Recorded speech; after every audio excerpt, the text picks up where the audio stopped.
Neste vídeo eu vou mostrar para vocês a técnica de correção de cores de 3 pontos. Ué, mas no título não são 4? Bom, no final haverá uma reviravolta que nos levará de volta ao início. Mas entender como funcionam os 3 pontos é um pré-requisito para o 4º ponto, que é um ponto muito especial. Tô animada para compartilhar isso com vocês.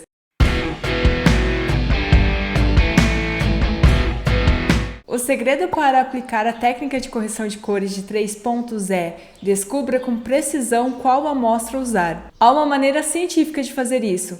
Tá, não tão científica, mas tu entendeu. Bom, crie uma camada de ajuste de curvas, claro que a gente vai usar curvas para isso. E além disso, a gente vai criar uma camada comum, que é apenas para identificação. Então eu vou renomear ela para identificação. Eu vou voltar aqui para minha camada de curvas. Vou pegar o botão deslizante da direita e levá-lo totalmente para a esquerda. Isso fará com que as áreas brilhantes se tornem ainda mais brilhantes. As áreas mais resistentes a se tornarem brancas ou brilhantes serão as nossas amostras dos pontos pretos. Eu vou vir para a minha camada de identificação, pegar um pincel redondo e duro, fluxo e opacidade 100%, dureza em 100 também, e vou circular essa nossa amostra aqui do ponto preto. Eu vou escolher a cor preta só para identificar que é o ponto preto, mas tu pode escolher a cor que tu quiser. Muito bem, a gente vai fazer exatamente o contrário para descobrir a amostra do ponto branco. Volte para a camada de curvas, clique nesse botão para ele redefinir as tuas curvas, pegue o botão deslizante da esquerda e leve totalmente para a direita. Isso vai escurecer as áreas mais escuras. Eu levei tanto para a direita que sumiu. Neste ponto eu começo a voltar. A primeira coisa que aparecer será a nossa amostra de ponto branco. Então vou vir para a camada de identificação, só para marcar. Vou pegar a cor branca, tá sinistra a imagem, e vou circular aqui nossa amostra do ponto branco. Agora é essencial a gente descobrir qual área da nossa imagem teria sido cinza na vida real. Vou desativar a camada de curvas aqui e talvez olhando tu pudesse dizer que talvez a parede fosse cinza, talvez até a camisa.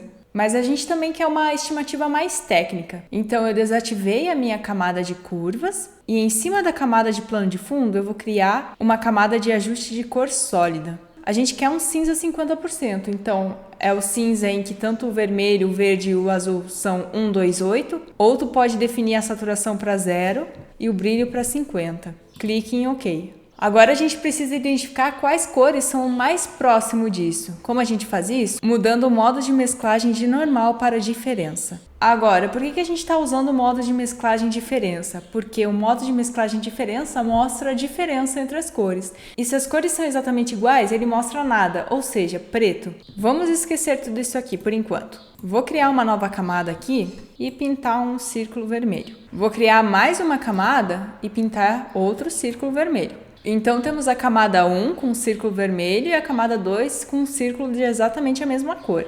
Eu vou mudar o modo de mesclagem da camada 2 para a diferença. A gente vai ver aqui onde esses dois círculos se encontram a cor preta, ou seja, a diferença entre a cor da camada 1 e da camada 2 é nenhuma. Mas, se eu tivesse pintado aqui um círculo azul, vou desativar também a camada de plano de fundo para ficar melhor de ver esse exemplo. Veja como a diferença entre as duas cores é outra coisa. Se fosse um círculo verde, também há uma diferença entre a cor verde e a cor vermelho. É por isso que a gente criou uma camada de cor cinza neutra. A gente quer descobrir a cor mais próxima do cinza. Deixa eu deletar tudo aqui que eu fiz para mostrar e ativar de novo o plano de fundo da nossa camada cinza. Bom, aqui estão as diferenças, mas como a gente vai descobrir a área mais próxima do preto? Vamos ativar nossas curvas. Vou dar um duplo clique no símbolo das curvas, vou redefinir as curvas e que nem a gente fez para descobrir o preto, vou pegar o botão deslizante mais à direita e levar para a esquerda. Ou seja, o mais próximo de cinza que a gente tem é essa área aqui de cima. Vou ligar de novo a camada de identificação, pegar agora um pincel cinza e vou marcar aqui essas duas áreas, não sei qual que vai funcionar melhor. Uma vez feito isso, tu pode excluir ou desativar a camada de preenchimento de cor. Vou tirar o zoom, voltar para as minhas curvas e redefinir. É agora que a gente vai começar a correção de cores propriamente dita. Certifique-se que a sua curva esteja com a pré-definição padrão. Se tu clicar 2 vezes nesse botão aqui, a cor deve ser branca. E certifique-se também de que o seu cinza esteja aqui. As 3 cores do RGB 128 ou então a saturação em 0 e o brilho em 50%. Muito bem, selecione o seu conta-gotas branco e clique aqui para pegar uma amostra da cor branca. Vamos fazer o mesmo com o preto. Pegue o conta-gotas preto. Eu vou desativar só para ver onde exatamente a gente circulou. Aqui. Vou lá pegar a amostra do preto. Sempre nessa ordem, ok? Ponto branco, ponto preto e agora o ponto cinza. Talvez aqui tu tenha que experimentar. Testa esse, vê se gosta da cor. No caso eu não gostei muito. Vou tentar pegar uma amostra mais aqui. Vou desativar aqui para a gente dar uma olhada no antes e no depois. Quando a gente mexe nas curvas assim, alguns detalhes podem se perder, por exemplo, áreas estouradas. Então, certifique-se que o seu canal RGB esteja ativado. Pode pegar o ponto branco aqui e trazer um pouquinho para baixo. Então tá, temos o antes e o depois. Fácil, né? Agora alguns de vocês devem estar se perguntando, tá, e a reviravolta que eu mencionei no início do vídeo? A reviravolta é que vocês não precisam fazer nada disso. Isso pode ser feito automaticamente e me desculpe se alguns de vocês estão meio bravos comigo nesse momento. Eu fiz isso para vocês saberem exatamente o que acontece no automático. Então, este é o que nós fizemos manualmente. Eu vou dar um duplo clique aqui para renomear para manual. Vou desativar essas curvas e criar outro ajuste de curvas. Então, tu vai vir aqui, ó, nesses 3 tracinhos e selecionar opções automáticas.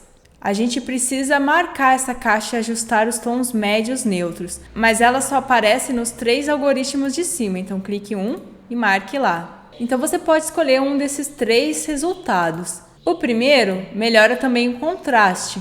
Esse aqui também melhora um pouco as cores, mas o resultado varia de foto para foto, então testa aí e vê o que funciona melhor para a tua foto. No caso, eu gostei mais do primeiro. E clique em OK. Eu vou renomear aqui para automático. Então, este foi o automático e este o manual. Temos que admitir que o automático parece bem melhor. Agora que aprendemos a aplicar a correção de cores com esses 3 pontos, precisamos falar sobre o 4º ponto. Para esse, eu vou fazer o ajuste automático nessa imagem. Então, vamos lá, criar uma camada de ajuste de curvas, clicar aqui nos 3 pontinhos, opções automáticas e escolher um desses 3. Eu gostei mais do segundo. Vou clicar em OK. Então, assim estava a nossa imagem. E assim ficou agora. Mas mesmo com a correção, a imagem parece um pouco azulada. As árvores estão azuis e nós sabemos pela nossa experiência na Terra que árvores não são azuis. E esse é o 4º ponto. O 4º ponto é a sua própria lógica. Seu computador não será capaz de olhar e dizer que a imagem está muito azul ainda. Então talvez tu queira criar uma camada de cor seletiva, vir aqui nos verdes, tirar um pouco do ciano, adicionar um pouco de magenta e de amarelo.